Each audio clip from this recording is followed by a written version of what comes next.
Hello, on behalf of Department of English, North Odisha University, I welcome all our viewers to our international webinar series titled Gandhi's Legacies, Reflections and Reappraisals.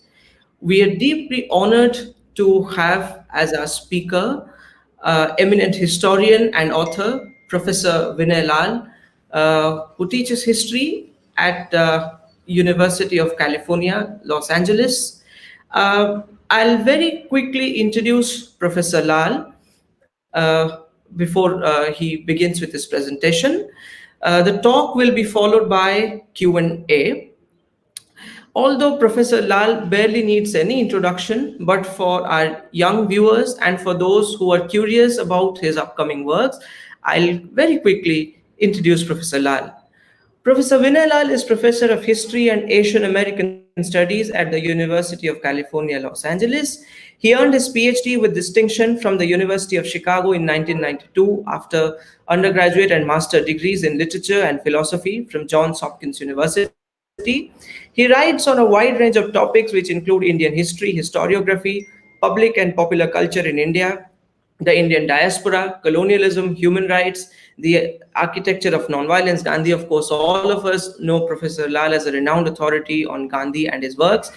And he has also worked on the global politics of knowledge systems. His books include the two-volume Oxford Anthology of Modern Indian City, published by OUP in 2013, Political Hinduism, The Religious Imagination in Public Spheres, OUP 2009, The Future of Knowledge and Culture, a dictionary for the 21st century. This is a volume co-edited with Ashish Nandi and published by Viking Penguin in 2005. Of Cricket, Guinness and Gandhi, Essays on Indian History and Culture, 2005. Penguin, The History of History, Politics and Scholarship in Modern India, OUP 2003. Empire of Knowledge, Culture and Plurality in the Global Economy, Pluto Press 2002. And most recently is the author of India and Civilizational Futures, Backwaters Collectives on Metaphysics and Politics, Oxford 2019, and A Passionate Life, Writings by and on Kamaladevi Chattopadhyay, published by Zuban Books in 2017. This is a co-edited volume which Professor Lal co-edited with Ellen Carroll Dubois.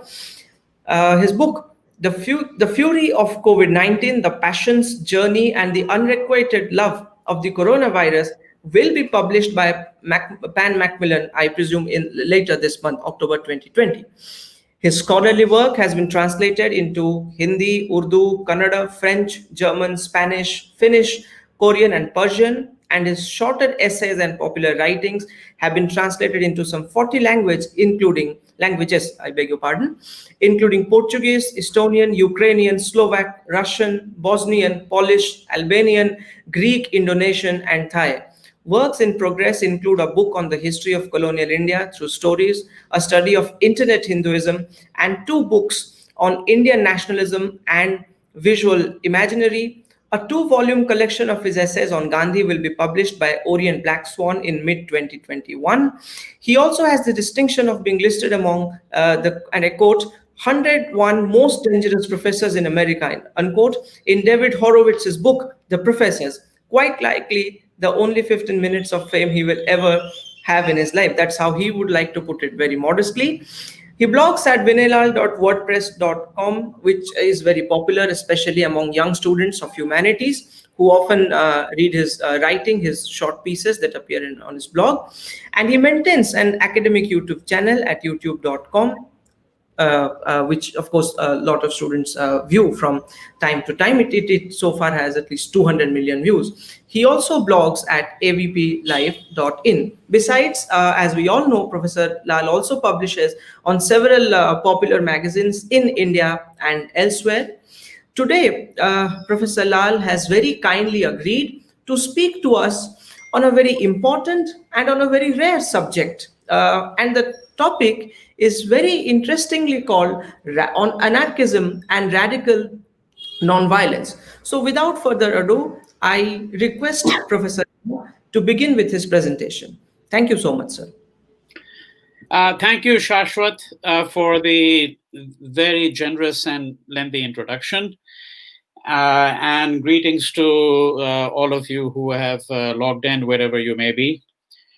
So I would like to begin with the title of the talk and explain the structure of my remarks today. I also want to add that, in the few minutes of the introduction, there were already 2 or 3 occasions when, for several seconds, I couldn't hear Shashwat at all. So, there may be a few places where perhaps what I'm saying may not be clear simply because the connection may not be very good. And if that's the case, please be sure to ask me for a clarification later on if something could not be heard properly. So the webinar today is called on Radical Nonviolence and Anarchism, Gandhi, Tolstoy, and the Doukhobors. And what I'm going to do is I'm going to structure this talk in several parts. The first is to offer some general remarks by way of an intellectual framework. Secondly, I'm going to turn to what I call the other Tolstoy. And the third part is the exchange between Tolstoy and Gandhi.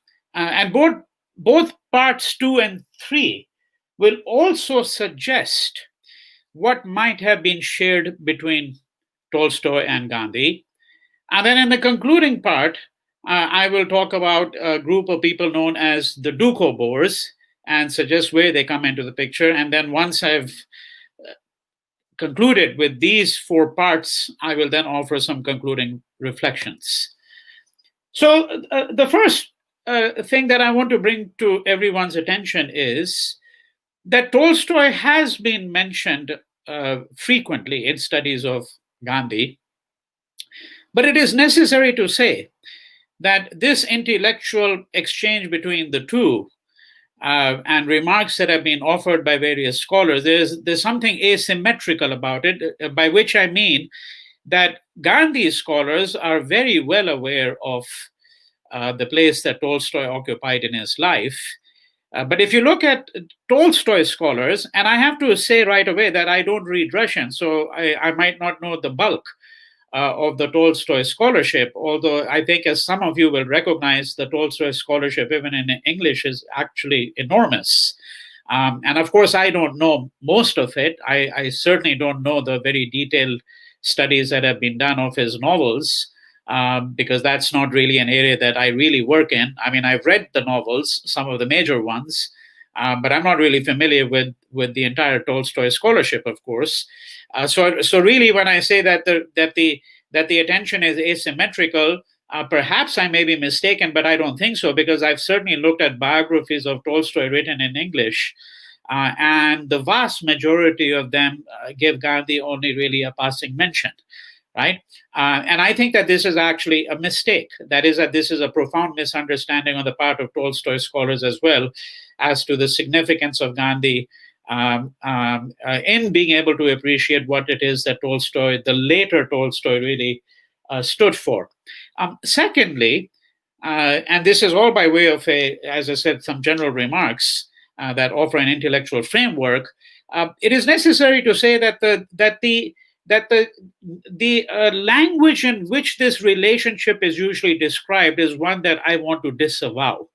Now, in other words, what I mean by that is that most scholars, Gandhi scholars, speak of what we might describe as Tolstoy's influence on Gandhi. Now, the word influence is a word that does not really have much analytical purchase. And by that, I mean that, the word lends itself to enormous elasticity. What does it really mean when we say that Gandhi was influenced by Tolstoy? Was he moved by him? Was he inspired by him? Did he read something and then therefore he borrowed an idea or two? Did Tolstoy leave a lasting impression on? And these are all the considerations that to my mind come with thinking about something called influence, which, as I said, is a very elastic idea. And I don't mean to say that there isn't a common sense sort of view of what we mean by influence, but I'm saying that it's not an analytically very sharp idea that we can play around with. It appears to me, right? Thirdly, it has been remarked by a number of scholars working on Gandhi and by influential public intellectuals in India that uh, Gandhi's gurus were all really Western, the principal gurus.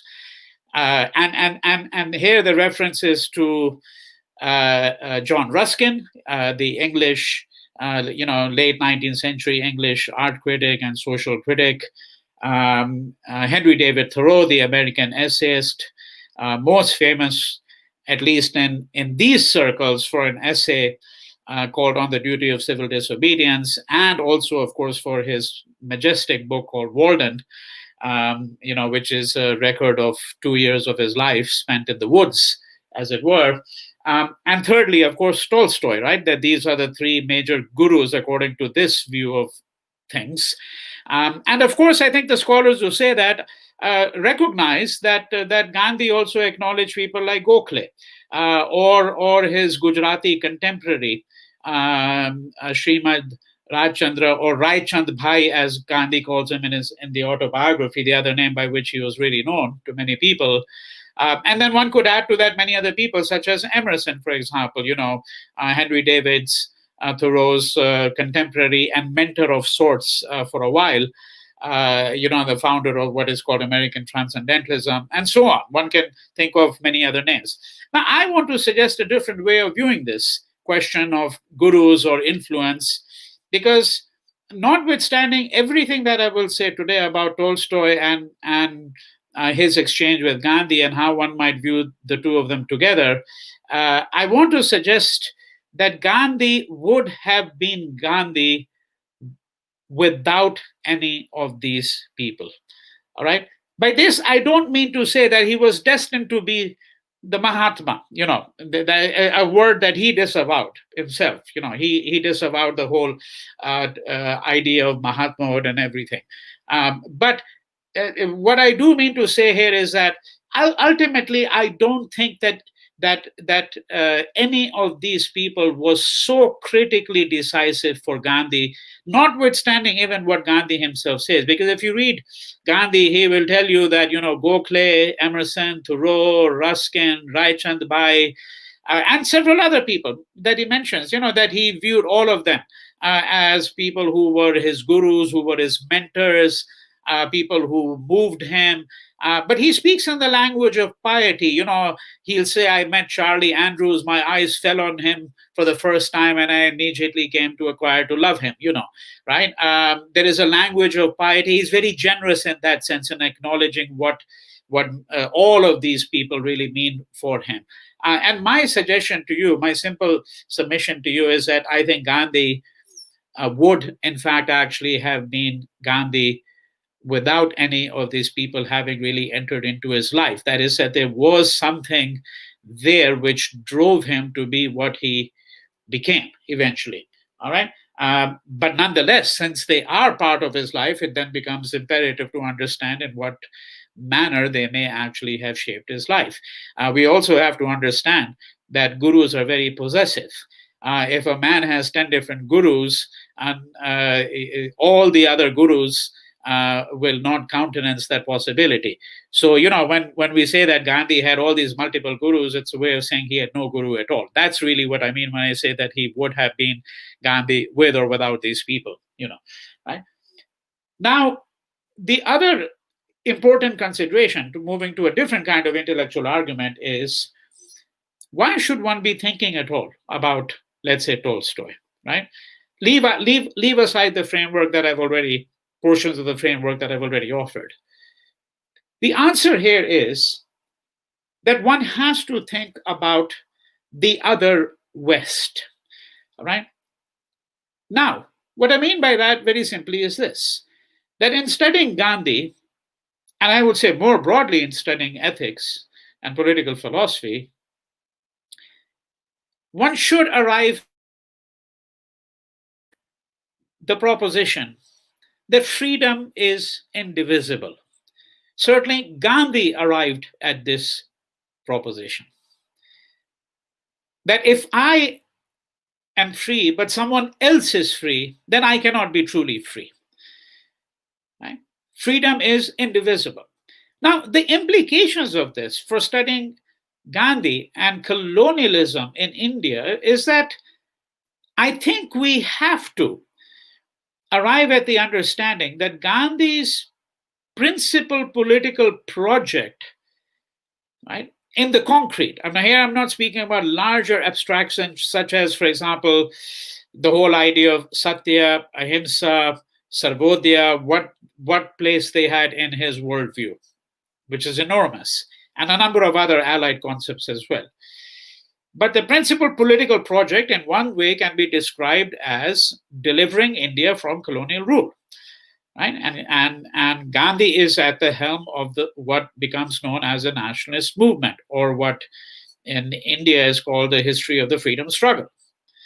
Right? But if freedom is indivisible, it also means in this case that the principal political project was not simply delivering India from British rule, it was delivering the English from their own worst tendencies. Because colonialism is a pact between the colonizer and the colonized. And the colonizer are themselves colonized in various ways. And we can complicate this in many ways because, for example, the colonizers colonize not just the Indians and the Africans and the Malays and so on, right?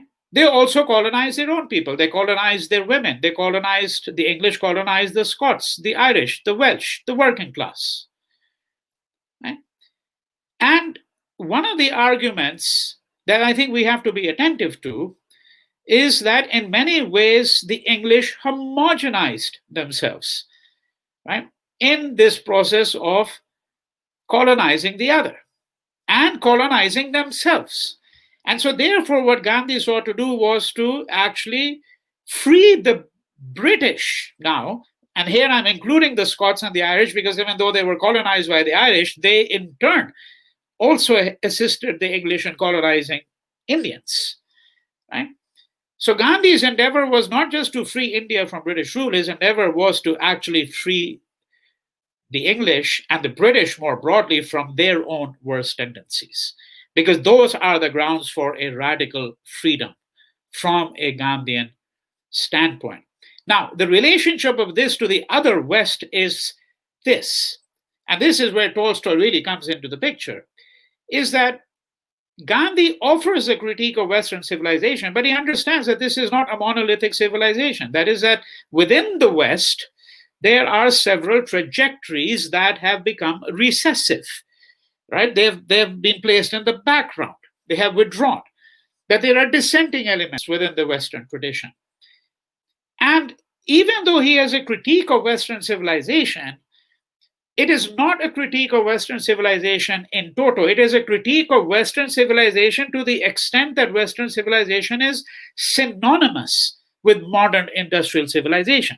But he understands that there are leading intellectuals in the and what you might describe as social reformers or activists or thinkers within the West with whom he can actually seek to forge an alliance of some kind.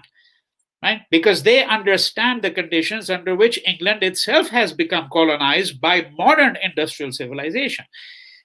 All right? And this is what can be called the other West. So if you look at this little book he wrote, which I will refer to in greater detail later on, Hind Swaraj, right? Usually referred to as a pamphlet. It's a short work written in 1909, first published in early 1910. In Gujarati, in Swaraj, and we're all familiar with it in India. I mean, anyone who works on Gandhi knows his work to some degree, right? That if you look at the appendix to this, he gives you a list of what he calls eminent authorities, right? People who he counsels as people who one should be familiar with, thinkers that one should be familiar with, right? The following books, he says, are recommended for perusal to follow up the study of the foregoing. That is to understand the entire text of Hind Swaraj. Right? And he gives you 20 titles.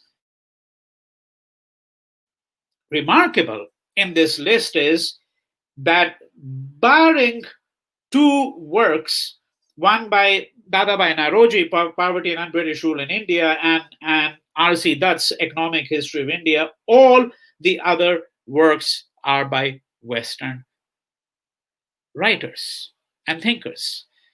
And the list is headed, that list of 20 works is headed by 6 works.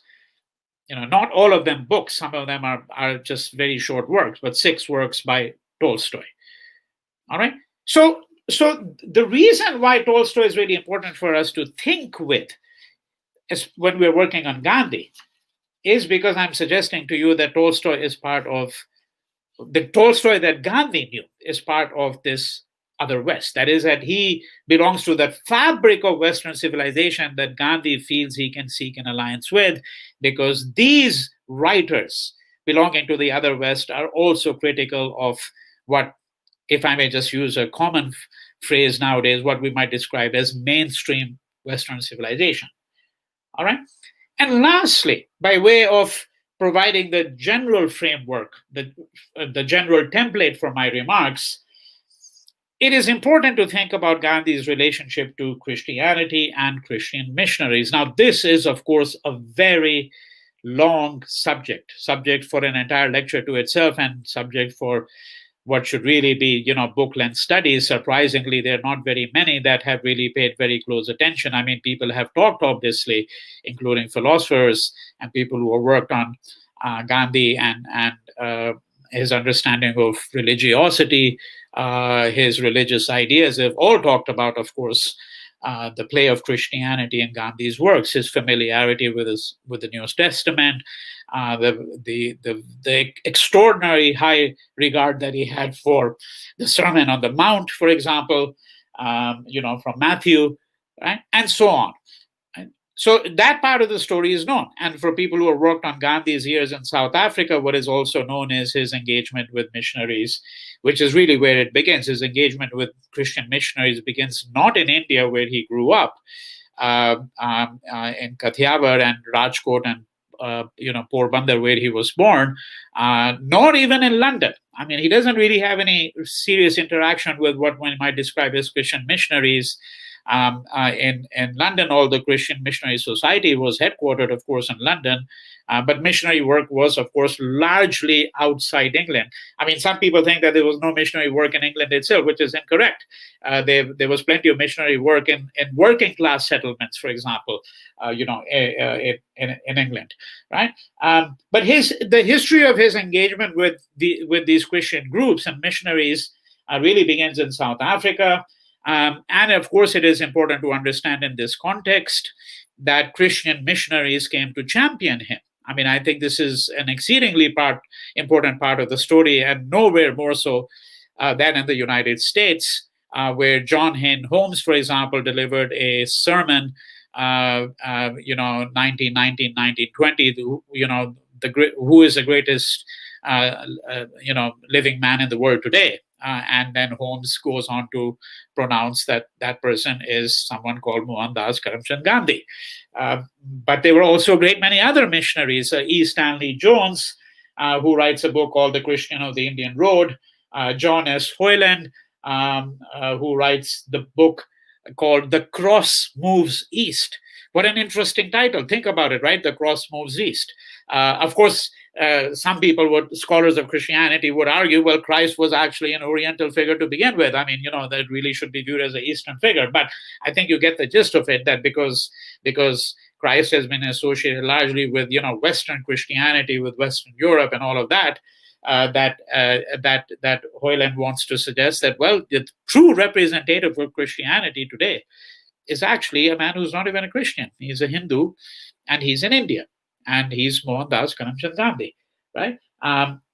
And subsequently, he writes another book called They Saw Gandhi in 1947, John S. Hoyland. And there were also a large number of Black or African-American Christian theologians who became great champions of Gandhi. Right? Now, this is important because we're going to see that it is the interpretation of Christianity that really is at stake when we begin to look at Tolstoy. So that brings me to the question of the other Tolstoy. So let me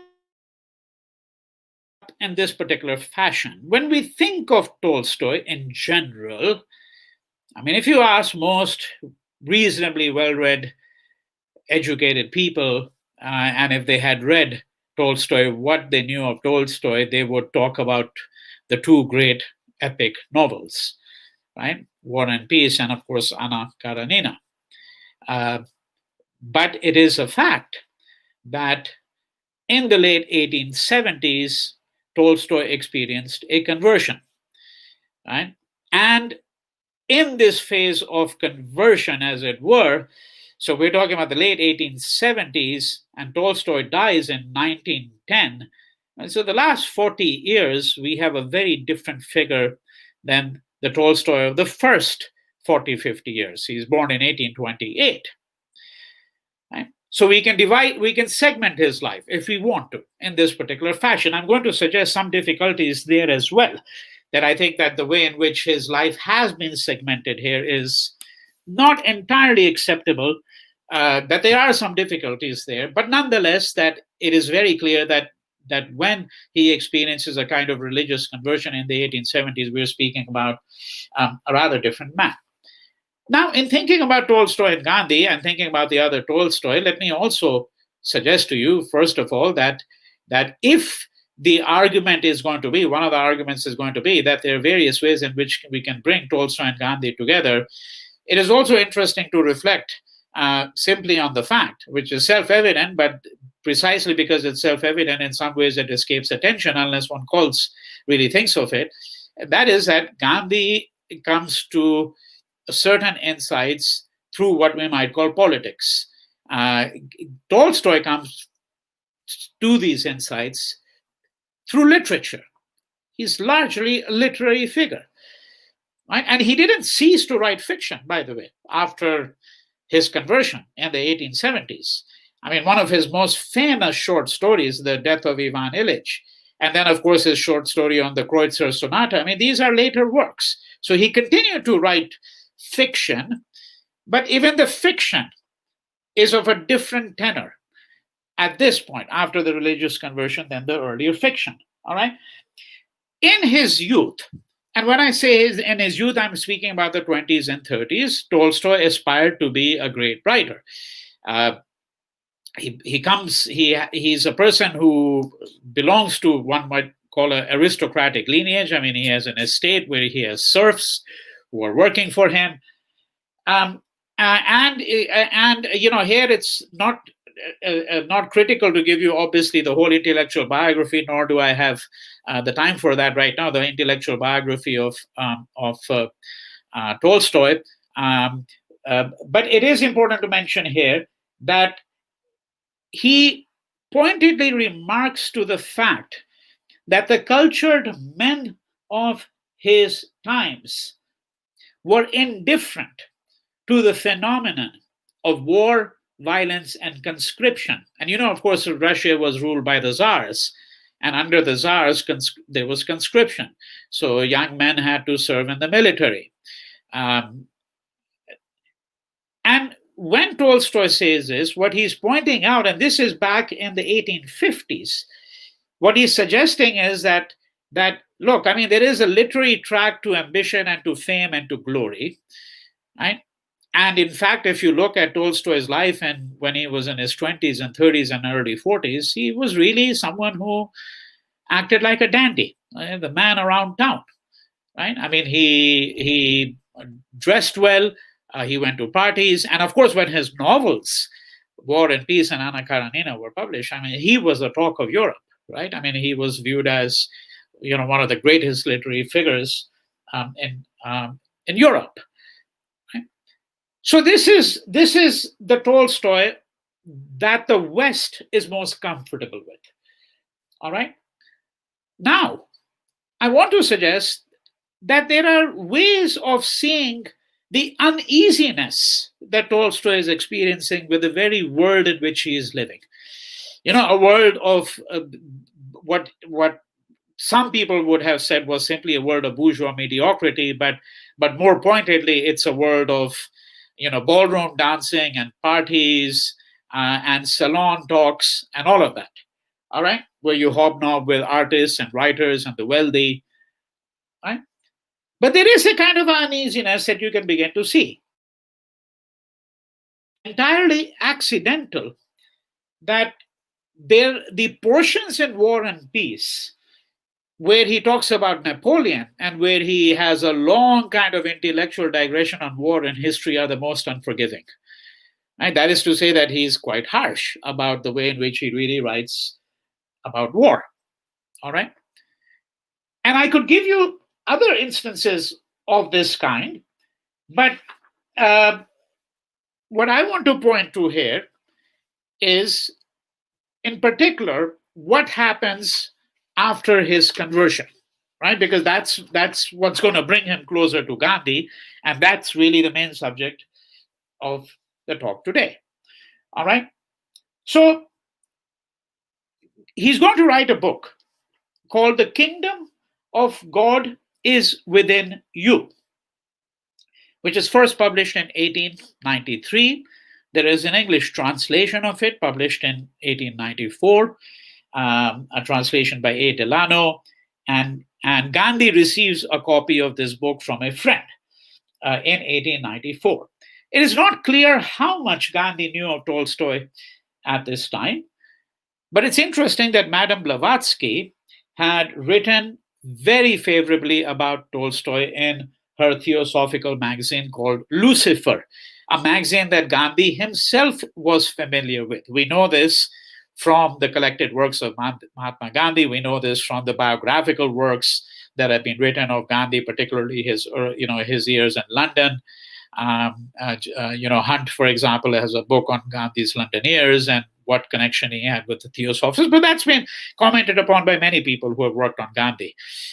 Because, of course, this takes us back to the whole question of the other West. That there's something really odd and bizarre, if you think about it, that Gandhi arrives in London and within a period of months, he starts circulating among people who were really viewed as bizarre, as cranks, right? Because they represented the other West. They represented the other West. People, for example, who had embraced vegetarianism. I mean, to get a vegetarian meal in England back then was very, very difficult. It was very difficult even in the 1980s. It wasn't until, immigrants started coming into England, the empire strikes back, as they say, right? People who had been colonized, Indians, Pakistanis, Bangladeshis, Africans, then they start coming to London, particularly after World War II. And, and of course, people from the West Indies, the Windrush generation, as it's called, right? That the food began to change in England. But what I mean when I say it's very bizarre and eccentric is that it's, in a way, Gandhi goes there and who does he start mixing around with? Theosophists, with vegetarians. He's not interested in what one might describe as the standard narrative of English intellectual life at that point in time. All right? Because all of these people are also people who have grievances with what one might describe as the principal strands of Western intellectual thinking, with the nature of Western civilization at that point in time. All right. So it is, we can't say for certain how much Gandhi really knew about Tolstoy, but he knew something of him. That is reasonably certain, even before he got a copy of this book, The Kingdom of God is Within You. Now, this book has a subtitle, Christianity not as a mystical teaching, but as a new concept of life, right? Now, Tolstoy was playing upon the word new concept of life in the subtitle in at least 4 different ways. The first is, of course, that Christianity was a departure from Roman imperial culture, all right? Secondly, the new here signifies the distance between Christian thinking, as Tolstoy understood it, right, and the Russian Empire of the 19th century. Right? I mean, the mid-19th century, when Tolstoy is at the helm of his literary powers in some respects, I mean, Russia is an empire. All right. And thirdly, And similarly, the word new here also signifies a distance between Christian thinking and modern industrial civilization. And in the case of Russia, that's very complicated because we would have to make a distinction between Muscovite Russia, the Russia which really in some ways was viewed by Enlightenment thinkers as kind of backwards, Slavic, completely Slavic, animal-like almost. I mean, that might sound very odd to you. That's not my phrase, because you'd be astonished to know that the great Enlightenment thinkers, treated all of Eastern Europe and Russia with absolute contempt, for a number of reasons. All right. And so you make a distinction between the Russia which is Muscovite, based in Moscow as it were, and then the Russia of St. Petersburg, which was the part that was supposed to be more progressive, and so on. All right, okay. And fourthly, the new here signifies in the subtitle the distinction between institutional Christianity and the teachings of Christ. And that takes us to the essence of Tolstoy's book. All right, and why Gandhi became so interested in Tolstoy. Let me elaborate on this point in greater detail. Tolstoy refers in this book to the Quakers as his spiritual ancestors. I just want to mention that as a little footnote, because the Doukhobors, to whom I'll turn to at the very end, have sometimes been viewed as kind of the Russian strand of the Quaker religion in a way. All right. And of course, some of Gandhi's greatest supporters among the English were Quakers. So, there's a long and very interesting history of how the Quakers come into all of this. And people who worked on Tolstoy and Gandhi have not at all picked up on the Quaker link, if I may put it this way, all right, between the two, all right? But he refers to, in this book, to the Quakers as his spiritual ancestors. He refers to George Fox, the person whom you might describe as a founder of Quakerism, right? And he cites in this book the great American abolitionist who was a Quaker, William Lloyd Garrison, right? He contrasts the Quakers with the Jacobins, and says the spirit of Jacobinism is the spirit of retaliation, violence, and murder. And in the kingdom of God, what Tolstoy then does is a number of things. First is that he actually discusses what he thinks are the lost roots of Christianity, as taught by, for example, as an illustration, a man called Adin Balo, who had founded a nonviolent community in Massachusetts in the 1840s that Tolstoy knew about.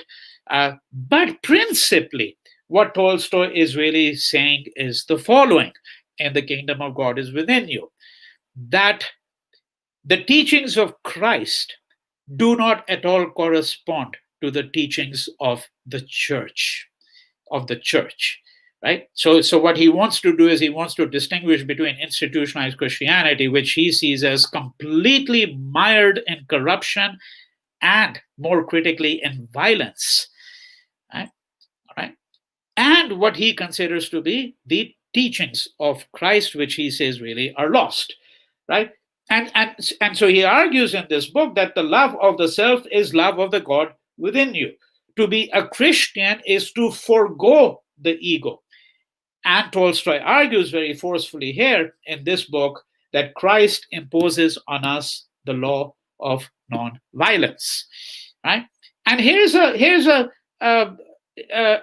quotation which is really quite extraordinary, and then you'll see how I'll play with this and bring Gandhi in, because Tolstoy says, we must take the Sermon on the Mount to be as much a law as the Theorem of Pythagoras, end quote, right? And one of the most interesting things about Gandhi, again, deserving of a lengthy inquiry on its own, right, is the frequency with which Gandhi refers to Euclid, okay? And you know that if you look at Gandhi's English prose, in particular, you find that much of his English prose consists of very simple sentences. Right? I mean, he was a master of the English language, but he didn't, use a complicated syntax or use a complicated punctuation, em dashes, semicolons, colons. Not really. The simple statements almost given as propositions, almost given as what I might call metrical propositions. And just so that I can convince you that I'm not speaking in the air, here are 3 quotations from Gandhi's writings. You can find all of them, by the way, in the anthology called Mind of Mahatma Gandhi, although the references to Euclid are to be found in many of his other writings as well. Euclid's line is one without breadth, but no one has so far been able to draw it and never will. Secondly, a second one, if Euclid's point, though incapable of being drawn by human agency, has an imperishable value, my picture has its own for mankind to live. And a third illustration, absolute trusteeship is an abstraction like Euclid's definition of a point, and it's equally unattainable. All right. So what I'm suggesting to you here is that you can see that kind of affinity between Gandhi and Tolstoy, and the very way in which what both of them are really suggesting is that the law of nonviolence and the way in which one arrives at a certain understanding of nonviolence is like a scientific proposition. And this is all the more interesting because both Tolstoy and Gandhi have a rigorous critique of modern science, but not necessarily of the scientific method. Because one of the difficulties that Gandhi had with modern science was its inability to accept any other competing accounts, right? That is to say that Western modern science, and here I'm using Western and modern here with reference to science as synonymous, claims that it has the sole prerogative of truth. What Gandhi is really interested in is the idea of plurality of sciences, all right? And what I'm suggesting here is that this idea of the law of love, right, which is what Tolstoy is putting forward in this book as a scientific proposition, is something that Gandhi himself, in turn, is going to come to accept. All right. Now, one can take a different approach because it is also the case that having read this book, this did not necessarily mean that Gandhi put its principles into practice, so to speak. All right. So, for example, if he read this book in 1894 and then he certainly read it again after 1906, all right. Now, the law of non-resistance, right? That Tolstoy says that what Christ's fundamental proposition is that we must be attentive to the law of non-resistance, right? That Christ imposes upon us the law of non-resistance. But yet the fact of the matter is that Gandhi volunteers for 3 imperial wars, right? So you've got the Boer War of 1898, and then you've got the Zulu Rebellion of 1906, or Mambatha's Rebellion of 1906, and then of course you have the so-called Great War of 1914-1918, where, if you recall from the autobiography, that Gandhi, he's come back to India now, right, in early January 1915, in his return to India, and Gandhi insists on trying to recruit Indians for the war, even though this was not India's war. Britain obviously had dragged India into the war, and Gandhi himself says that he went about this task so tirelessly that he actually fell ill. All right. So, in short, this book is a radical work of reinterpretation of Christianity. It signifies, number 2, a fundamental shift in Tolstoy's own thinking.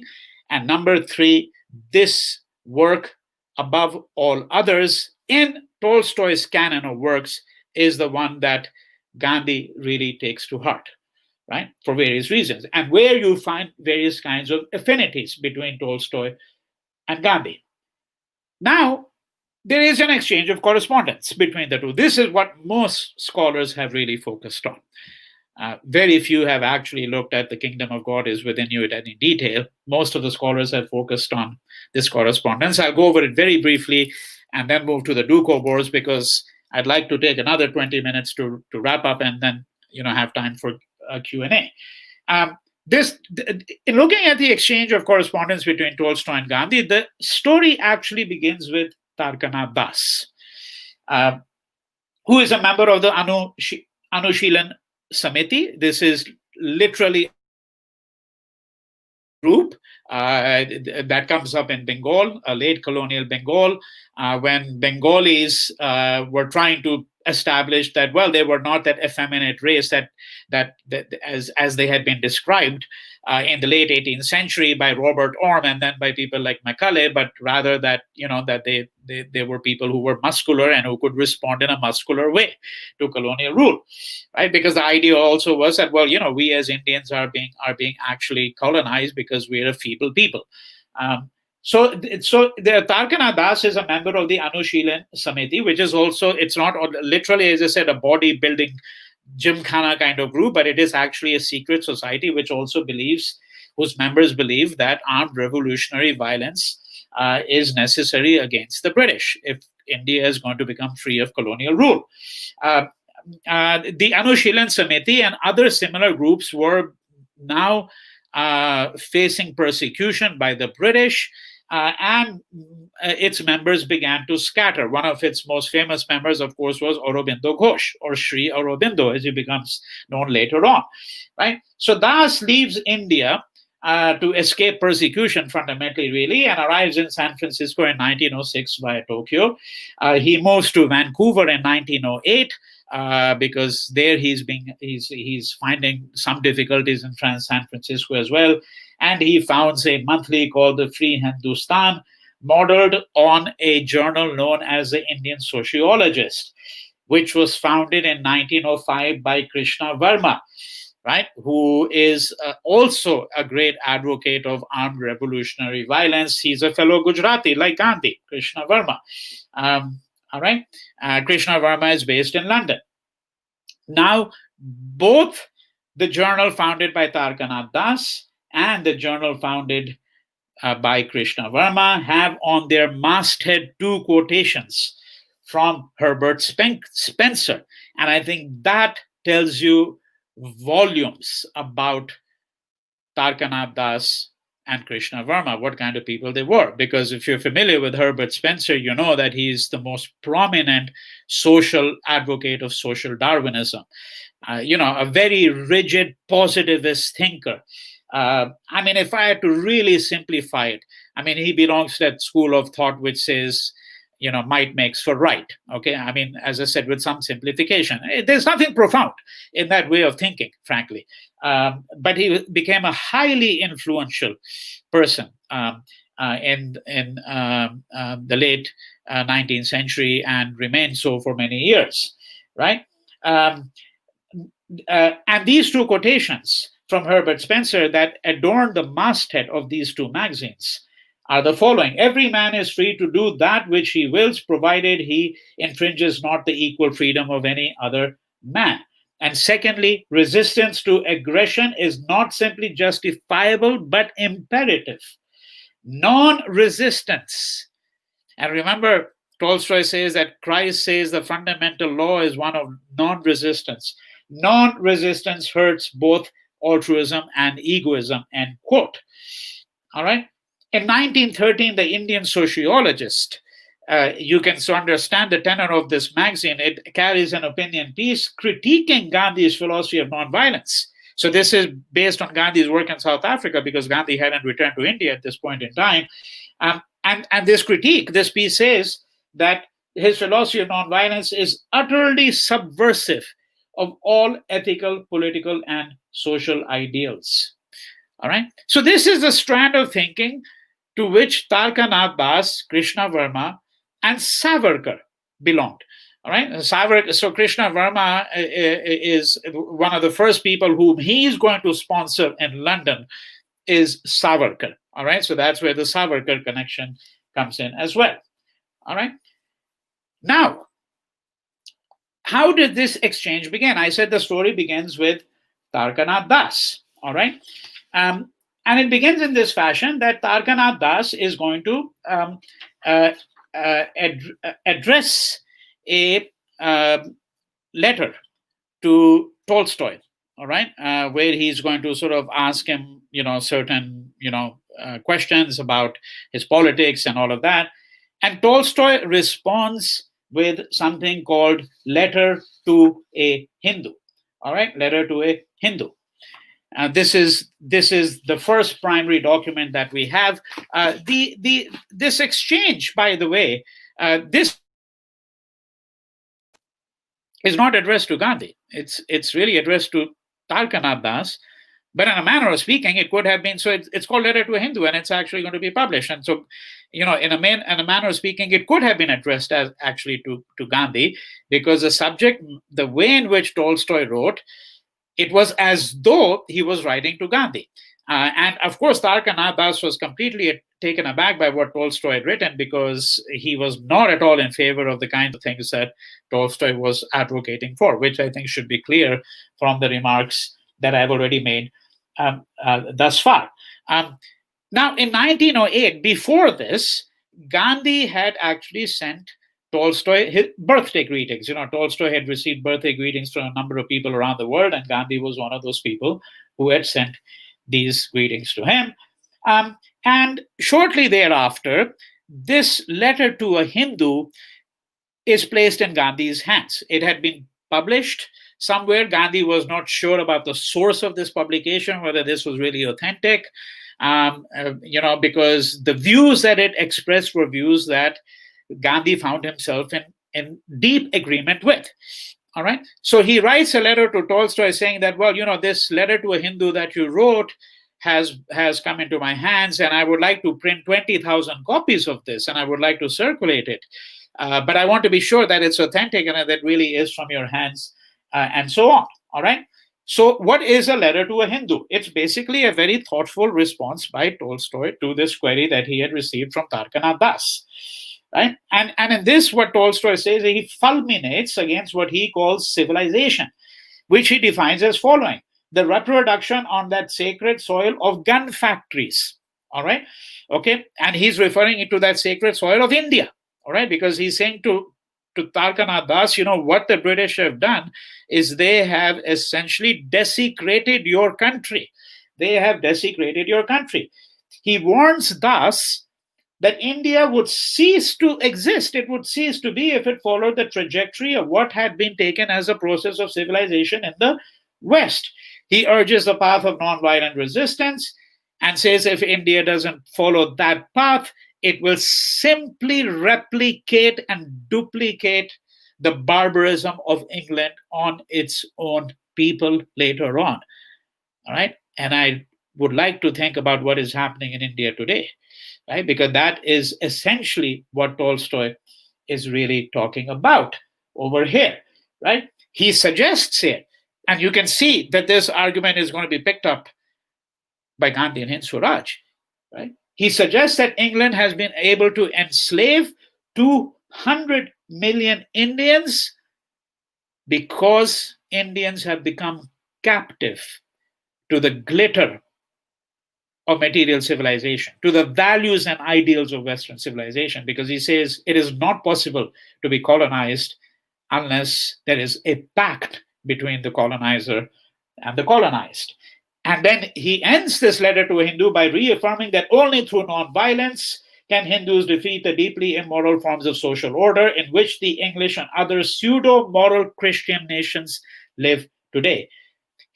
And then he says something which Gandhi does not fundamentally agree with. This is, I think, the fundamental disagreement, but it's not sharp enough from Gandhi's standpoint for him to say that, well, I reject Tolstoy's teachings, or I have some serious misgivings, because what he really says here is that what Hindus must give up Hinduism, just like Christians must give up Christianity, because Christianity and the teachings of Christ are not the same thing. Right? Remember, that's one of the principal arguments of the kingdom of God is within you, because what Tolstoy argues is that there is only one thing that as human beings we must be attentive to, what he calls, quote, the simple, clear law of love accessible to everybody and solving all problems and all perplexities, end quote. Now, Gandhi was already on the verge of formulating all these ideas. And of course, Hind Swaraj is going to be written just momentarily later, months later, right? In 1909, which, as I've already pointed out, published early in 1910 in Gujarati. It's actually proscribed by the government of India. Then Gandhi translates it into English. And it is this English translation of Hind Swaraj that Gandhi sends to Tolstoy. Right? Now, before he did that, he had sent to Tolstoy a biography of him. That is a biography of Gandhi that we know of, all right, written in any language of Gandhi. This is by Reverend Joseph Doak, right? And so Gandhi sends a copy of this biography to Tolstoy, and then months later follows it up with a copy of Hind Swaraj. And on April 20th of 1910, Tolstoy records in his diary, quote, in the evening read Gandhi about civilization. Wonderful, end quote. And it notes in his diary, quote, Gandhi is very close to us, to me, end quote. The Tolstoy biographers have not really noted this, all right, what Tolstoy is really saying about Hind Swaraj and about this book. He also makes a notation in his diary about having read the biography of Gandhi and says, quote, read book about Gandhi, very important, I must write to him, which he does subsequently. Now, I can't replay the whole correspondence because there is a correspondence that goes on for a very short period of time, and you'll see why it was a very short period of time. And on August 15th of that year, Gandhi actually describes to him Tolstoy farm. In a previous letter, of course, what Gandhi had done is he had described to him the whole campaign in the Transvaal that he was undertaking, right? Transvaal and South Africa that he was undertaking on behalf of the rights of Indians, right? And he describes the Satyagraha campaign because you remember that it was on September 11th, 1906, that Gandhi launched the first Satyagraha campaign, right? All right. So on September 7th, Tolstoy writes at greater length, the more I live, and especially now that I'm approaching death, he says, the more the enmity between love and violence, the antagonism between love and violence has struck him as the fundamental political and spiritual problem of the times. And he argues there that Christianity has failed fundamentally in being unable to resolve this tension between love and violence while pretending that it is actually possible for both of them to be rendered compatible, right? And Tolstoy writes to Gandhi saying that your work in the Transvaal is most fundamental and important and the, quote, most weighty practical proof of the law of love and non-resistance. Now, this correspondence terminates shortly thereafter because Tolstoy dies the same year in 1910. All right. He did have one fundamental reservation at that point, and it's a very interesting one. And perhaps in the Q&A, if somebody had a question, I could elaborate upon it greater, where he says that Gandhi's nationalism spoils it all, right? That this is the only part of it, he says, of the work that he's doing. And I think, and what he's referring to in particular is Hind Swaraj and some of the kind of statements that Gandhi had made, which Tolstoy found fundamentally unacceptable. Now, let me turn to a very different chapter of this, all right? And then end with some thoughts on what all of this really signifies, right? And here I want to turn to a group of people known as the Doukhobors, right? This is a radical anarchist community, also known as the Spirit Wrestlers. Their story has been little told. Their social history is not very well known. I mean, it's a few scholars here and there have worked on it. And even chroniclers of nonviolent resistance, global history of nonviolent resistance, are unfamiliar with them. For example, there is no mention of the Doukhobors in Peter Ackerman and Jack Duvall's book, A Force More Powerful, A Century of Nonviolent Resistance, which basically looks at all the major forms of nonviolent resistance around the world, but doesn't mention the Doukhobors at all. Or in Mark Kurlansky's short but engaging book, Nonviolence, 25 Lessons from the History of a Dangerous Idea, published in 2006. These Doukhobors arose from the great 17th century schism that shook Russia. And it's a mystical evangelical group. And from 1773 onwards, they've intermittently faced persecution from the Tsarist regimes, right? What are some of the elements of the Doukhobor worldview? So as I mentioned to you, some of the scholars have suggested that they can be viewed as sort of the Russian equivalent of the Quakers in some ways. It's possible that some of the Doukhobors knew of the writings of George Fox. But what is very clear is that, like the Quakers, the Doukhobors, while viewing them, right, as the true exponents of the teachings of Christ, they reject all external authority, even the Bible in some instances, and viewed their own leader as a reincarnation of Christ, right? This convoluted history of the Doukhobors, I say convoluted because then we'd have to look at all the intermittent forms of oppression, persecution, the various stratagems that they used over a period of 150 years, right? For example, one of the things that they constantly had to struggle with was the whole problem of conscription, because the Doukhobors were committed to a form of radical nonviolence, so non-resistance, really, frankly, in Christian or Tolstoyan terms. They were committed to egalitarianism, vegetarianism, communal ownership of property. You can see, by the way, again, Gandhi's trusteeship, vegetarianism, and of course the repudiation, as I've already mentioned, of conscription. And one of the ways in which they're going to respond, and this is one of the ways in which the oppressed very often respond, is by removing themselves into exile, right? So they began to scatter themselves to various places, and Russian Empire was really vast. Very often they would exile themselves to the remoter parts of the empire in the hope that the Tsar's authority, his writ, would not run that much in the more extreme parts. They scatter to villages in Georgia, but where they come into this story is in two fundamental respects. All right. The first is that it is Tolstoy who is going to sponsor their massive migration to Canada, all right, which is where now you find the largest community of Doukhobors in the world.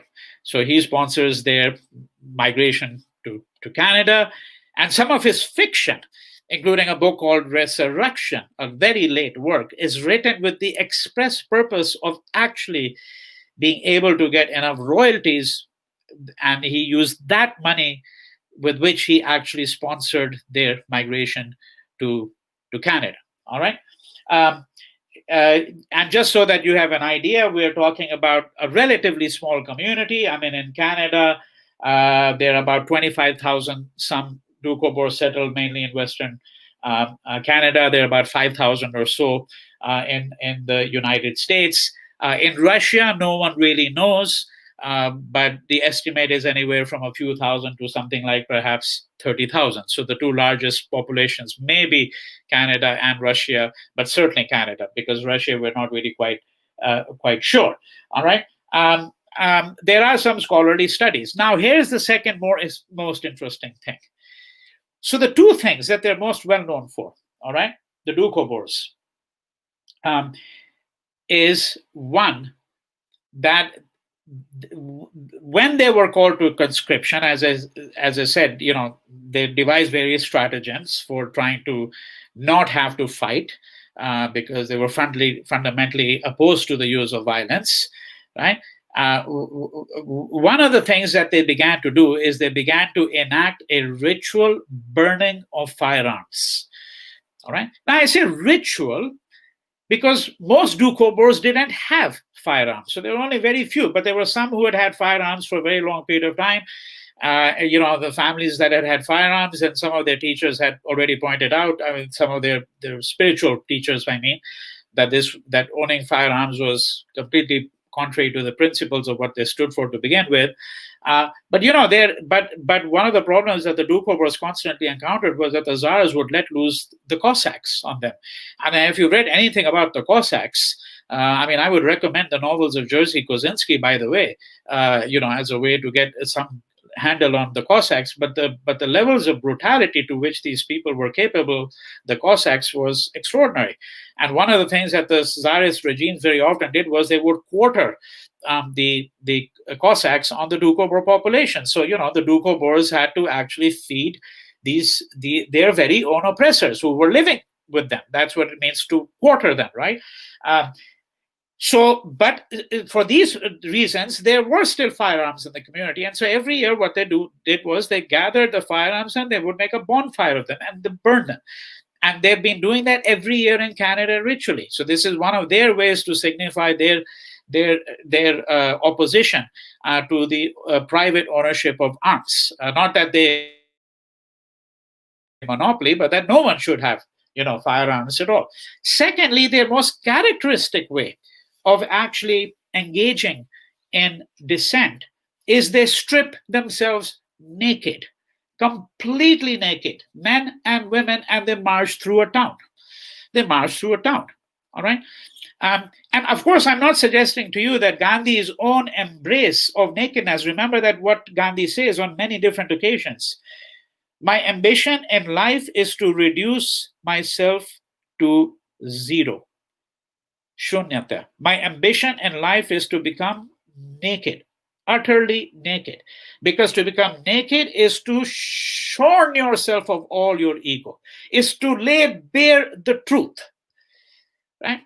And of course, there is a way in which we can write a sartorial history of Gandhi, how he began his adult life overdressed. And you've all read how he was dressed when he went to London and when he initially went to South Africa, and then how he gradually peels off clothes.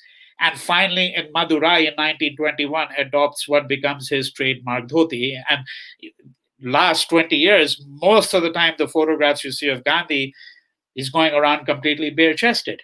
All right, lots of reasons. There's a whole politics and a whole metaphysics of nakedness here, right? And I'm suggesting to you, of course, that I'm not suggesting that Gandhi learned this from the Doukhobors, nothing of that kind, really.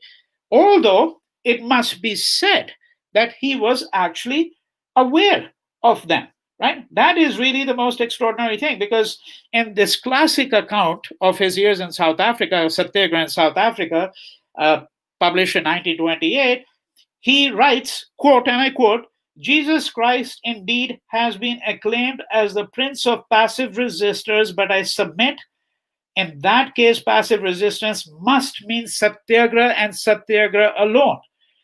There are not many cases in history of passive resistance in that sense. One of these is that of the Doukhobors of Russia, cited by Tolstoy, end quote, page 106. All right, so Gandhi knew of the Doukhobors here, right? And I'm suggesting that there is a kind of a shared history of ideas here, okay? Where if you look at Tolstoy, the Doukhobors, and Gandhi, one begins to see the larger possibilities of what the title describes as radical nonviolence and anarchism. Because here, and this moves me to my conclusion now, what is really gained by thinking about Tolstoy, Gandhi, and the Doukhobors here, all right? Right? I mean, what is this intellectual exercise about? Well, the first, you could say that this is an exercise in the intellectual history of ideas. How is it that people across different generations, different contexts, across time and space, have a certain shared affinity for certain forms of thinking? Very simply, one could put it that way, right? Right? Secondly, of course, in the exchange between Tolstoy and Gandhi, we have one of the great intellectual exchanges of the 20th century. I don't think it has really been recognized as such. I mean, as I said, The Gandhi biographers are aware of this exchange, but they usually think of it simply as trying to understand what Tolstoy's influence was really on Gandhi. It's not a matter of influence here. It's a matter of how a certain worldview, a worldview which is deeply based on an understanding of the profundity of the law of love, and that violence can in no form or shape ever be compatible with this, right? That is radical nonviolence. And this is what this intellectual exchange is really about. So it's also about the history of ideas. It's about speaking across borders and cultures. It's about the possibilities of interculturality and all of that, right? Then there is also the fact that, as I said, Gandhi and Tolstoy come to it from very different ends. And it is not only, of course, it's not only Tolstoy's more polemical or didactic or non-fictional writing such as The Kingdom of God is Within You, which exemplify these ideas. That's why I mentioned the novel Resurrection or the short stories, right, which also point to really the same point of view. So he's still coming to it really as a writer, as a novelist, as a short story writer, as a fiction writer, right, which is not how Gandhi is coming to this, right. Then there is a question of why and in what among the most important thinkers of the 20th century came to harbor a profound suspicion of the state. And this is what anarchism means. Of course, anarchism doesn't mean what politicians very often claim it to be, absence of law and order. When Donald Trump in the US describes these radical, anarchists, of course, he's completely witless, has no idea what he's really talking about, because he simply is using this in the same sense that very people often think about. Anarchism here is the devolution of authority, right? Devolution of power, a deep, as I said, profound suspicion of the state. Right? But what is interesting is that their profound suspicion of the state does not come from the classical liberal tradition. That's usually that suspicion of the state we associate with the classical liberal tradition. But Tolstoy and Gandhi cannot be located really within that tradition. In fact, they are profoundly critical of the liberal tradition as well, right? Okay, so how they came to advocate a radical nonviolence that conceived of nonviolence as the highest expression of love is, I think, the most interesting takeaway from looking at Tolstoy and Gandhi together. And finally, my last comment. Perhaps the most intriguing testament of how Gandhi and Tolstoy are joined at the hip comes from a work of fiction. Not by Tolstoy, of course, but a much later work of fiction, a work that became immensely popular in its own time. I'm referring here to Arthur Koestler's novel, Darkness at Noon, which most people imagine was written in English, and I forget whether it was a BBC or some other, major media outlet described it as among the 100 greatest novels written in English. Well, it wasn't written in English, by the way. It was written in German and was translated into English immediately after it was written. It's set in 1939. The novel is published in 1940. And it casts a critical look at Bolshevism and totalitarianism, both at Stalin, really, although Stalin is, of course, not named, and at Hitler's Germany, and Hitler is not named either, of course, because it's a work of fiction. And this work of fiction concerns a major character called Rubashov, who's an old Bolshevik, right? So the belonging to that strand of Bolsheviks who had been responsible for creating the Great Bolshevik or the Great October Revolution of 1917 that brought the Bolsheviks and Lenin to power. But now, of course, these same Bolsheviks were all being persecuted by Stalin, right? So he's an old-time Bolshevik who's being tried for treason in this novel, right? This is the character. And the new communists, that is the real communists that as Stalin saw them, are are the ones who are going to unleash this, this political show trial, as it were, right? How popular this novel is can be gauged also by the fact that Bob Dylan has a wonderful song. It's called "It's All Right, Ma, I'm Only Bleeding," and the first line of that song is "Darkness at the break of noon." Unquestionably a reference to this book, I would say. So why do I bring this book in? Because, and I'm going to conclude with this quotation. The new communist persecuting the old Bolshevik says, and I quote, "The greatest criminals in history are not the type of Nero or Fouché." Fouché was a minister of police under Napoleon Bonaparte, all right? So let me repeat that again. The greatest criminals in history are not the type of Nero or Fouché, but of the type of Gandhi and Tolstoy. Gandhi's inner voice has done more to prevent the liberation of India than the British guns. To want to conduct history according to the maxims of the Sunday school means to leave everything as it is, end quote. And this suggests, this quotation, this fictional character saying Gandhi and Tolstoy are the greatest enemies, suggests exactly why these two people are among the most important people to think with. Thank you.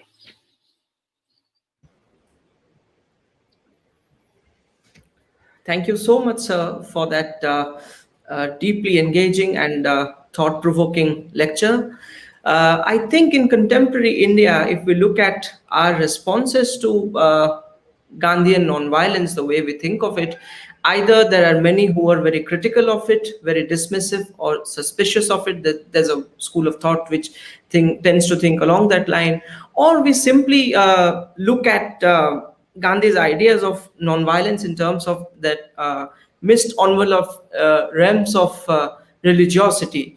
So thank you for tracing what can be called an intellectual history of Gandhi's nonviolent thought, and not by simply restricting it to Gandhi, but looking at the other possible sources and the other movements. So it has, to my mind, it has what it has done is it has now offered us new and unique perspectives to think of nonviolence as some kind of intellectual movement. So thank you so much for that, sir. We are indebted to you for your very perspicacious lecture. If you don't mind, we would now like to take the questions. Is it all right, sir? If we take the questions? Sure, absolutely. Yeah. Thank you, sir. So I think we'll begin with, there are two questions which are linked. So I'll summarize the question for you.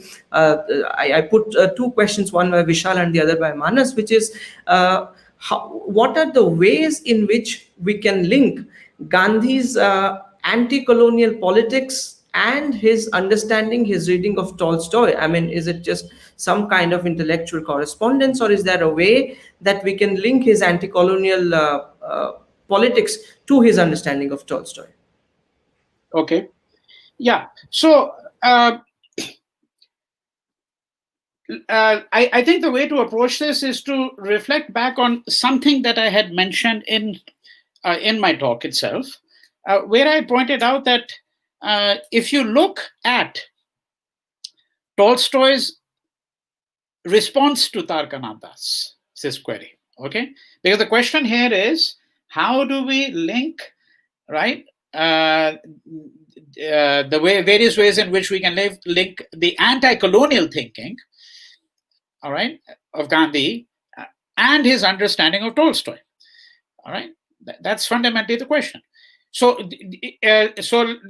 in what manner did, for example, Tolstoy shape Gandhi's own thinking about the nature of colonialism? What is really colonialism really about? And in fact, not only that particular letter by Tarkanath, letter by Tolstoy, which is a reply to Tarkanath, but large portions of this talk, in a way, really have been addressed to that question. So let me explain it once again very simply in a set of propositions, almost as it were. Right? The first is that Gandhi's going to arrive at an understanding of colonialism which refuses to make a distinction simply between us, that is the Indians, and the British. right? Because what Gandhi is fundamentally really arguing here is that the British have to, in a sense, colonize themselves. They let their own worst tendencies come to the fore. That they don't engage with the idea of dissent. They don't know how to handle dissent, for example. All right. And so what Gandhi is gaining from Tolstoy in this understanding is the various ways in which the history of Christianity became complicit with the project of the state, with violence. I mean, for example, let's not forget that the largest property holder in Europe for centuries was the church. The church. The church was the state effectively in many ways. Right? So what Gandhi is really doing here, and this is where I think Tolstoy becomes important for him, right? Although there were other thinkers as well. I mean, for example, Edward Carpenter, who obviously is not part of the argument here because the talk is not on him, but he's mentioned in the list of in the appendix, which lists the authorities, various authorities that Gandhi says you should consult. Now, Carpenter had written this book, which was really the first book of its kind. It's not written in the idioms of Tolstoy, but it overlaps with Tolstoy. All right, and that book it's a book called Civilization. It's Ills and Cures, something like that. I forget the exact title. Right. So there's a whole strand of thinkers there. Now, thinkers are not necessarily explicitly anti-colonial. They are critical, not so much necessarily of what England is doing abroad, or whether that's incipient in their work. They are critical of what England is doing at home itself, right? What it's doing at home. And this is precisely where Tolstoy's interest lies as well. Tolstoy is not really looking here in his works on, what havoc Europe is wreaking in Asia and Africa and elsewhere in the world. He's saying it's doing enough havoc in Europe itself. And the church is complicit in this. So these are the ways, right, in which we can begin to think about how this anti-colonial thinking, because that's what the question is really asking, how this anti-colonial thinking and the understanding of Tolstoy that Gandhi has are linked, right? And this is where I would like to repeat that expression with which I had started in my template of prefatory remarks, where I said that Gandhi really arrives at the proposition which we all should, we should all, through a process of ratiocination, contemplation, reflection, ethical inquiry, hopefully arrive at that same formulation, namely that freedom is indivisible, right? So when we look at the anti-colonial, the question here is, the problem here is, and this is also what the critique that Tolstoy levels at Gandhi, warning him, your nationalism spoils it all, that when you become anti-colonial, then you become nationalistic. Right? And we know what are the perils of nationalism. We are seeing it all over the world right now. In 2020, we've seen it before many instances, but probably one of the most fundamental problems facing us today right now is the rise of xenophobic, ultra-nationalistic thinking in large parts of the world. Right? So the anti-colonial thinking, Gandhi had to eventually reformulate it. Right, so that it wasn't simply a matter of saying, well, the British are evil, our civilization was sane and was based on good principles, and then the British, and they come contaminated, they exploit us.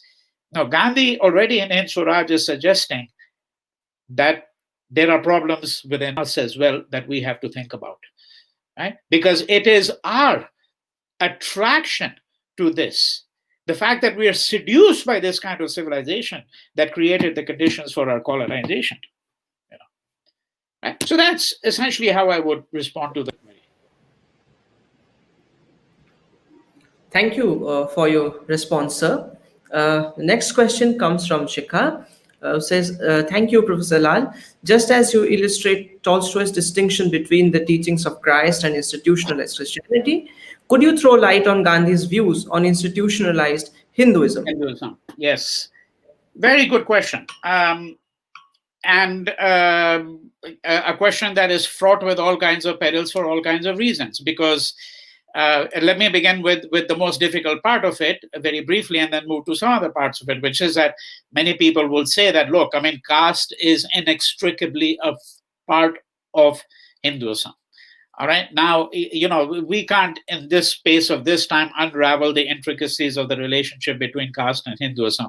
I mean, I can give you the other end of it, where I could say that, for example, if you look at Indian communities, which I've looked at quite seriously over a period of time, having done field work in many of these countries, such as Trinidad, for example, South Africa, all right, where you have Indian communities that go back to the 19th century, fundamentally to the 19th century, Indian indentured laborers, although, of course, in South Africa, as we know, the story is more complicated because there was other strands of Indians there as well, including Gandhi himself, right?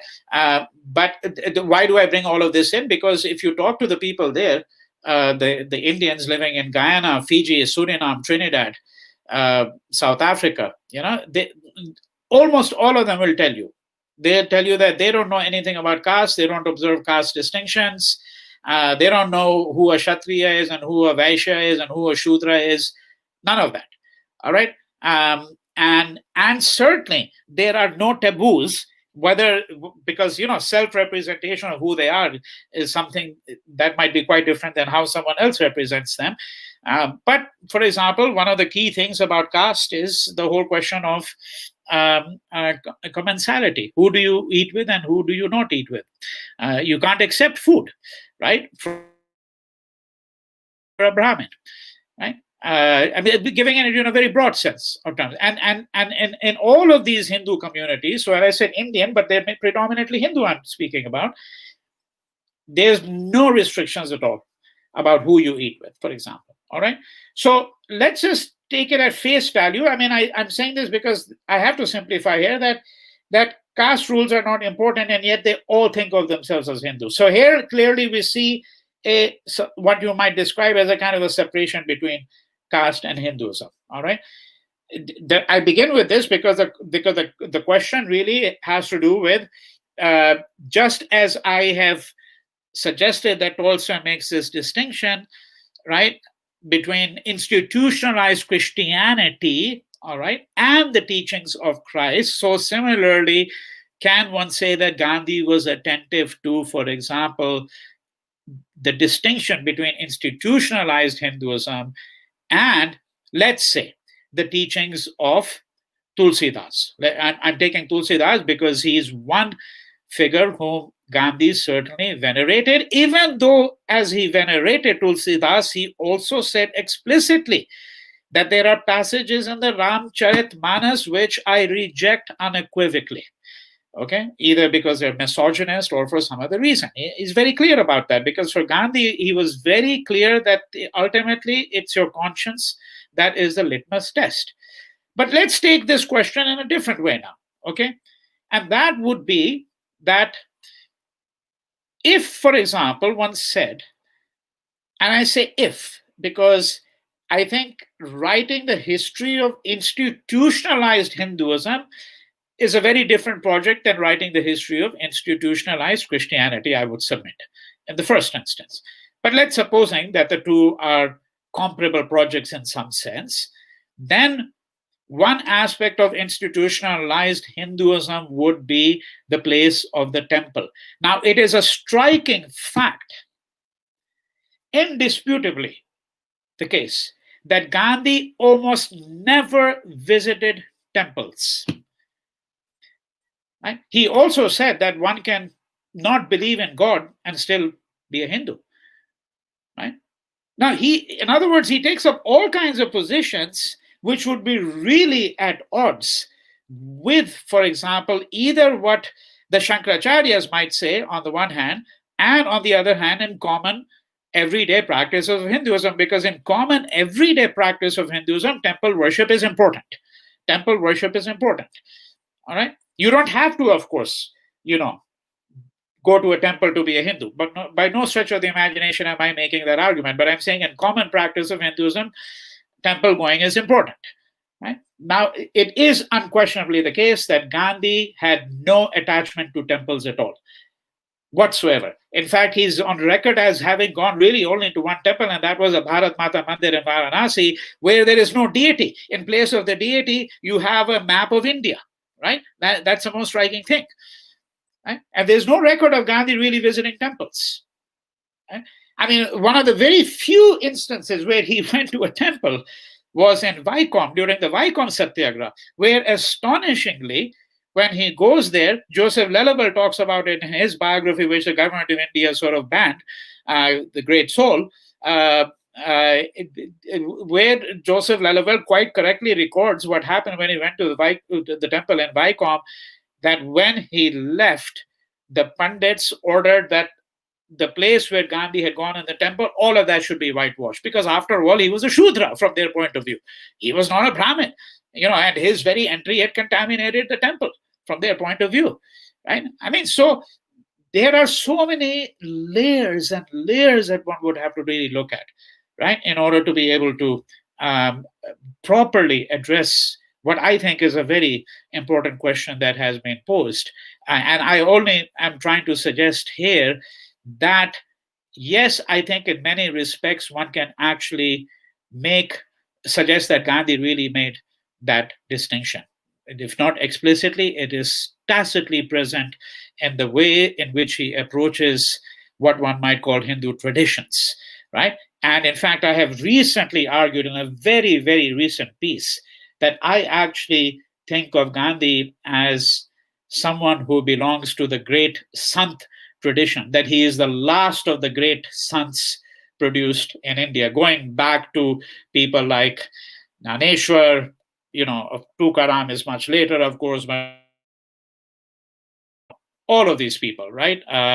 And going back to even maybe the Veera Shaiva saints, possibly, but certainly the great sants, from the 10th, 11th century onwards, that Gandhi really belongs in some ways in that tradition. And that tradition, of course, is a very different story than the story of what one might call as institutionalized Hinduism.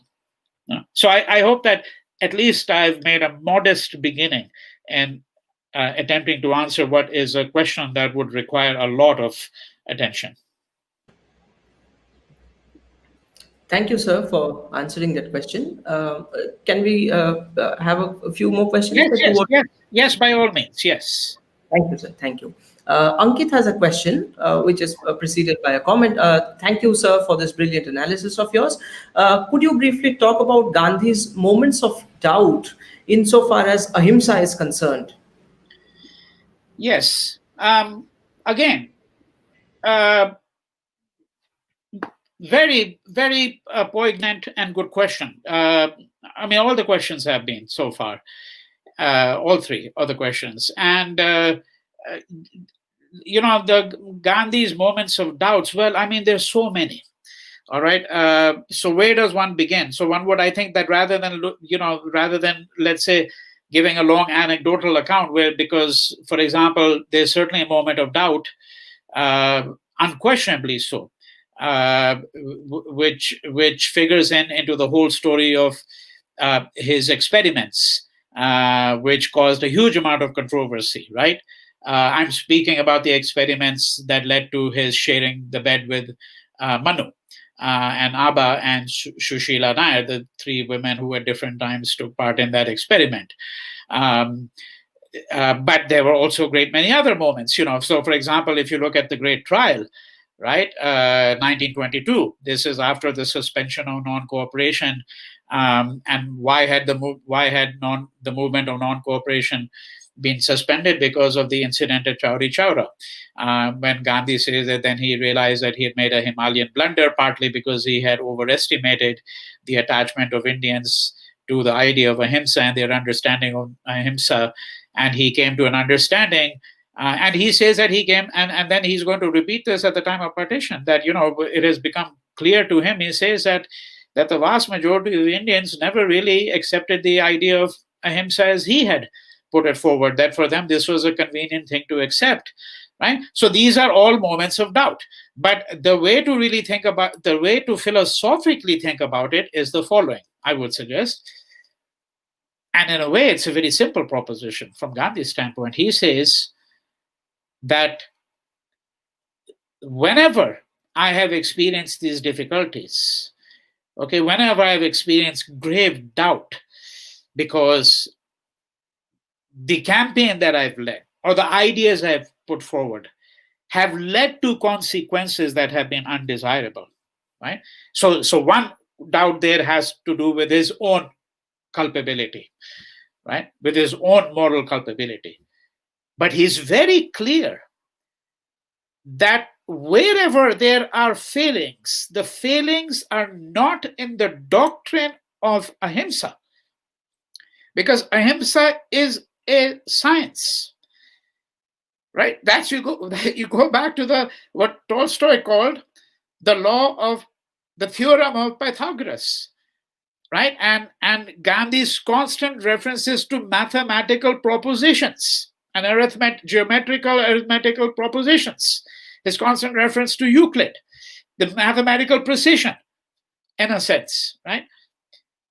That whenever there has been a problem, the failing has been in him, not in the idea of ahimsa, which is his way of saying that, look, you don't abandon ahimsa simply because it didn't lead to the outcome that you thought, right?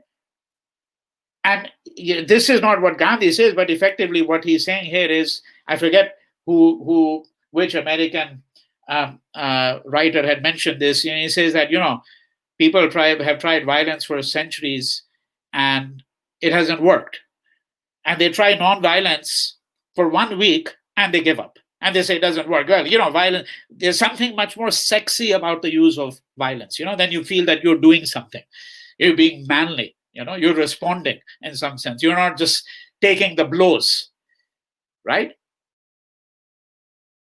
Difficulty with accepting the whole idea of ahimsa. But Gandhi is very clear that when there is a failing, it is not the doctrine or the idea or the science of ahimsa that has shortcomings. It is you who is displaying the shortcomings. Right? So this is how I would address this very interesting and important question that has been raised about, were there moments of doubts that Gandhi had and about ahimsa and about its efficacy, right? And the answer is unequivocally yes, he did. And so one can either work through it anecdotally and look at various episodes and then see how he understood them. And in tandem with that, one can also view it much more philosophically.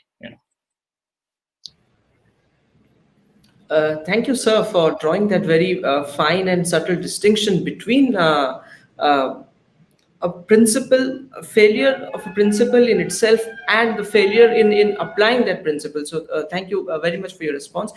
We now have a couple of comments in case you wish to elaborate on those. The first is by Wayne, who says, thank you, sir, for throwing light on the Doukhobors. Like the Trappists in South Africa, they're rarely discussed. Very enriching to learn about such sects of Christianity. That is the first comment. The second comment is by Priyam, who interestingly refers to Gandhi's 1922 trial, which I think you just referred to. Yes. And she says that he quotes, I think, Krishna Varma's journal's masthead quote, and I quote, non-cooperation with evil is as much a duty as the cooperation with good. Resistance to aggression is not simply justifiable, but imperative. So if you would like to very quickly respond to these two comments, sir. Yeah, so first comment, yes, I agree. Gandhi did have some engagement with the Trappists, and there's a history, by the way, a long history of various Christian sects, Christian groups, if you want to call them, and Christian traditions, which have counseled one form or the other of nonviolence. I mean, I'd mentioned Quakers, of course, and the Quakers, I think, are probably the most, prominent of these. But, when you think of, the Trappists, you think of somebody like Thomas Merton, a great Trappist monk who actually put together an anthology of Gandhi's writings for a press called New Directions about 50, 60 years ago. And so, I think that what the person has said about the fact that these kinds of sects are little known is, I think, fundamentally true. And in the case of Doukhobors, if people want to pursue this further, I think that the first work to begin with is a book which I have here by Almer Maude. So Maude is the last name, and Almer Maude is actually the most well-known of the first generation of Tolstoy scholars. I mean, he was closely associated with Tolstoy and really is instrumental in making Tolstoy's name circulate throughout the world in various ways. But he also writes a book called A Peculiar People, the Doukhobors, which was published in 1904 in New York and has been reprinted at least as late as 1970. That's the edition that I have of that particular book. But the literature on the Doukhobors is very slim, very, very slim on the whole. In Canada, where I visited a number of times and where I've met with a number of Doukhobors, including one person who's done the most extensive work. That work is basically all anecdotal, putting together histories of this or that Doukhobor family. And they're usually called the spirit wrestlers. That's the name by which the Doukhobors are known. So if you're trying to look them up, that's the other name by which you would look them up, or the spirit wrestlers, right? Because these are people who wrestle with the spirit within them and try to come to an understanding of what the spirit, as it were, of Christ is telling them, how the spirit moves them, right? The spirit wrestlers. So with respect to the second of it, because there was the reference to the 1922 trial and the quotation from Spencer. But let me just clear up, what I was saying over here in case there's any confusion over that. That Herbert Spencer was basically a positivist thinker who was highly influential for the Savarkar school, as I would call it. Right, because the Savarkar school is basically a school of thought, again, based on the principle really of number one, of what I have called might is right. I mean, Herbert Spencer is the most well-known social Darwinist, really. And secondly, based on this school of thought is based on this idea of what you might call a gradation of civilization. Evaluating civilizations in certain ways and placing them in a kind of a hierarchical arrangement. And if you look really at the writings of people like Savarkar, and they have not been mentioned now, the people I'm mentioning now, Golwalkar, Hedgever, all of these people, you'll find that Herbert Spencer was by far the most important positivist thinker for them. And I'm trying to suggest that we can understand the difference, the distance between Gandhi on the one hand and somebody like Tarkanath Das, right? Because remember that the story of Gandhi and Tolstoy, in a sense, begins with Tarkanath Das, in one sense, right? That it is Tarkanath's query to Tolstoy, which makes Tolstoy write something called Letter to a Hindu, which falls into a copy of which falls into Gandhi's hands, and then that prompts him to enter into what will become, an exchange. Although, of course, Gandhi had sent Tolstoy birthday greetings before that, so he was aware of his name and so on and so forth. But in some ways, the story really begins of that exchange between the two with Tarkanath Das. And Tarkanath Das belongs to that school of thought, which was deeply influenced by Herbert Spencer. And I'm saying there's a huge distance between that school and Gandhi, because they fundamentally all had contempt for nonviolence. That goes without saying. Savarkar, Hedgevar, Golwalkar. I mean, there are lots of other things that one can say about these people, and their absolute lack of moral principles. But that's, that lack of moral principles is also, I would suggest, actually an aspect of social Darwinism for which Herbert Spencer stood. Yeah. So that's all I have to say on that subject. Yeah. Thank you, sir. Just two more questions, I guess. One is on that quote by Tolstoy, where he's critical of Gandhi's nationalism. So, Yeah. could you briefly comment on the context? Yeah. And then just one last. This will be the last, I promise. And it's a quote from Gandhi. I believe that if Hindu society has been able to stand, it is because it is founded on the caste system. So, your response to Gandhi's Yeah. quote. Yeah. Thank you. Yeah. Yeah. So I mean, so one of the questions has to do with Hindu society having been able to stand because of the caste system, and what was Shashwat? Can you please remind me of the first one, please, before I? What was the first one? Yes, sir. The first one was on Tolstoy's critique of Gandhi's Oh, yes, nationalism. yeah. Your nationalism spoils it all. Yes, yeah. So I mean, very simply, because if you look at Hind Swaraj, I mean, Hind Swaraj is, it's many things, but I mean, it's a critique of modern industrial civilization. It's a critique of speed, the idea of speed. It's a critique of scientism.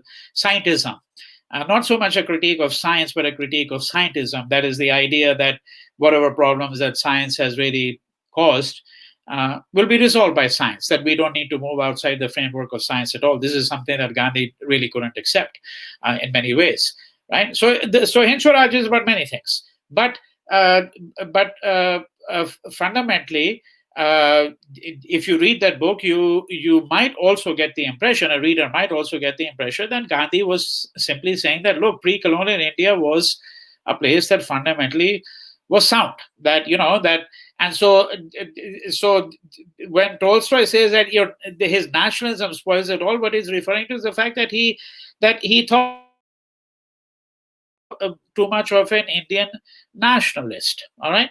Not necessarily a Hindu nationalist, an Indian nationalist. That he might have been too much of a nationalist.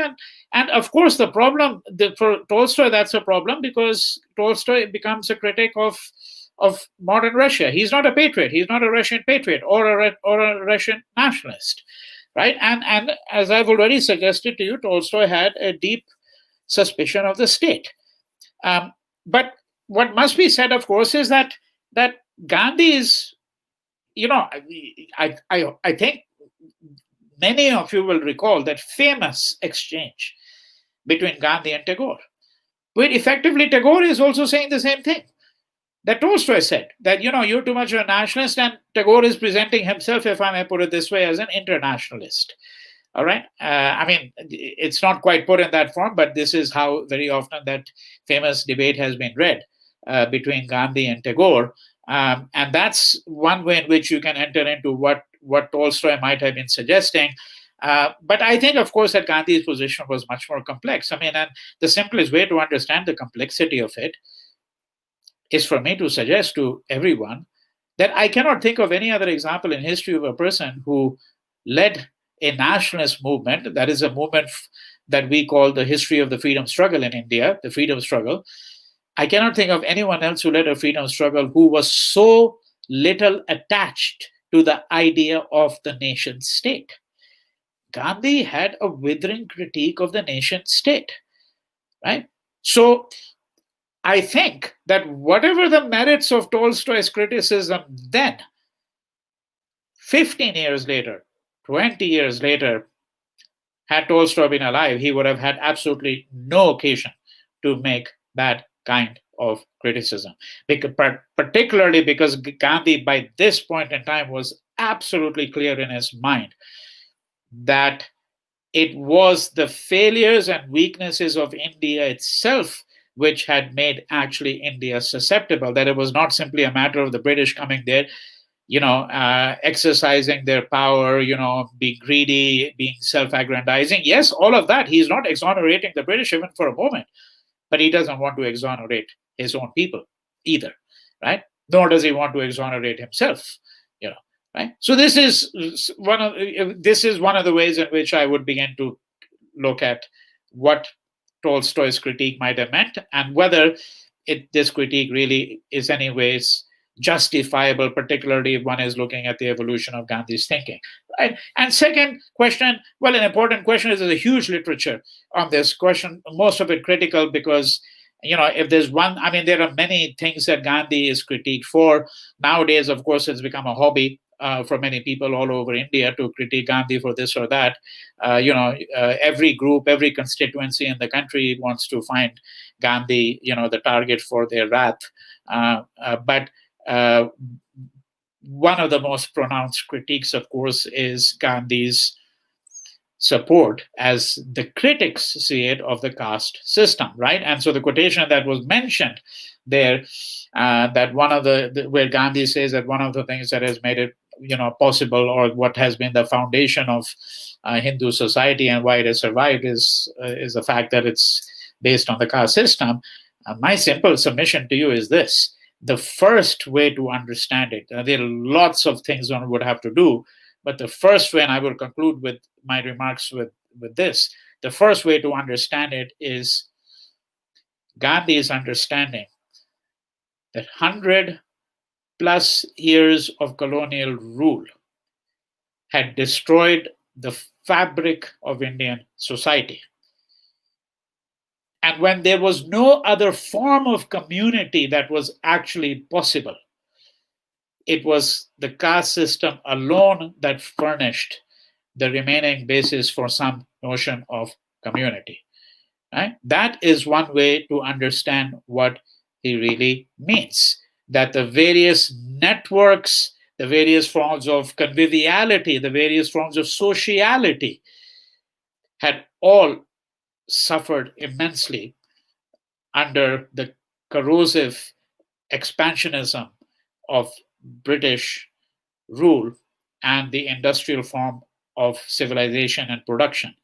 And this is the only way that actually India could have in some ways survived that huge onslaught, was in some ways the kind of community cohesion that was really furnished through what becomes known as the caste system.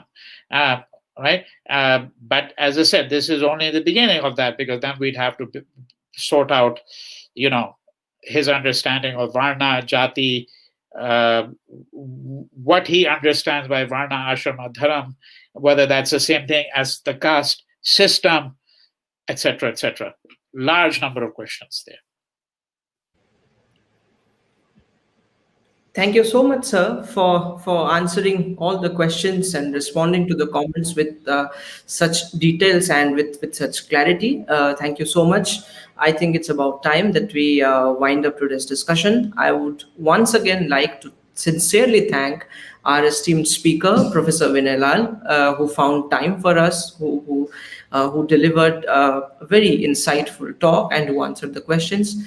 I'm thankful to our audience, to our viewers who joined today's session and who participated in what were very engaging and meaningful discussions. We shall be back with the next lecture in this webinar series on the 27th of this month at 4 p.m. India time. Thank you so much, sir, for sparing time for us. And I would like to thank our audience. Thank you so much, Thank you. everyone. Thank you. My pleasure.